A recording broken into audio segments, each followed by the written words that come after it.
James 1:10. In the theater, a movie is playing of Loab sitting on a wealthy-looking hat, but Loab is sitting on it in embarrassment because the flower that ornaments the hat is dying, and Loab would just as soon hide in the tall grass surrounding him in the movie. James 1:11. This one has two parts. First, coming out of the dark theater, Loab starts to worry about the bright lights that shine on the staircase. He wonders if the light might harm the hat the way that the hot sun harms plants, for the sun rises with scorching heat and withers the grass. As he tries to shade the hat, he notices the pictures on the wall and worries about them too. If light can make flowers fall, maybe it also can make these pictures fade. He doesn't want their beauty to perish. Second, Loab looks around the house and realizes that maybe this bright light will cause everything that's nice in the house to fade. He says to himself, I'm relatively wealthy with this house, but I should take care of my things instead of neglecting to take care of the things that I have as I go about my pursuits. I'll make sure not to turn the lights up too high out here anymore. James 1:13. Loab sits on the hat on the office desk. Libby comes in and says that he shouldn't be up there because he might knock over the computer. Loab says, I know I'm not supposed to be on the desk. I'm just doing it as part of this hat-sitting challenge. Libby scolds him for this excuse. She says, that's not right. You can't justify doing something wrong by saying it's for a good reason. No one should ever say he was tempted to do mischief because of something good. Think about it.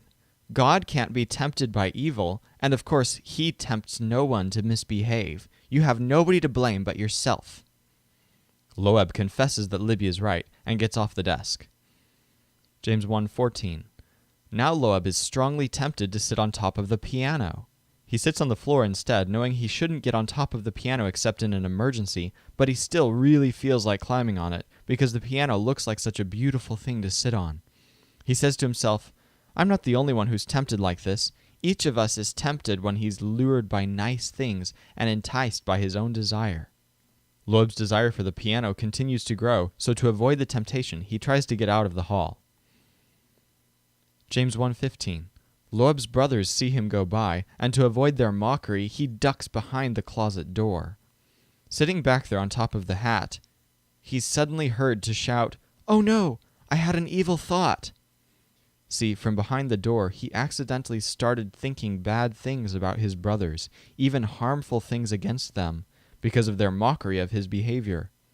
But he's worried that if he entertains this kind of desire, especially if he thinks evil thoughts in secret places like behind doors, these desires might conceive and give birth to actual sin, which, if you think about it, could result in someone getting killed.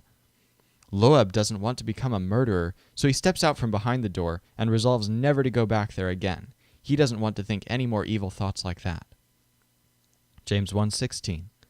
By the birdcage, Loab doesn't want his brothers to see his hat, so he tries to hide it from them by putting it between himself and the birdcage. But then he realizes they can see through the walls of the cage, so he can't hide it from them anymore or mislead them as to where it is. Do not be deceived, my beloved brothers. I am indeed sitting on the hat again. James 1:17. This one has three parts. First, Loab has to go into the basement, his least favorite room in the house, and there he finds a rat. The rat asks if he found this nice hat in the basement or was given it as a gift upstairs. Loab tells the rat, Upstairs, of course. Nothing good can be found down here. Every good and perfect gift is from above, upstairs, so of course the hat came from upstairs. Second, the rat says, So you've come down from the rooms with lights. Loab says yes, he's from upstairs, and he wants to get back upstairs as soon as possible.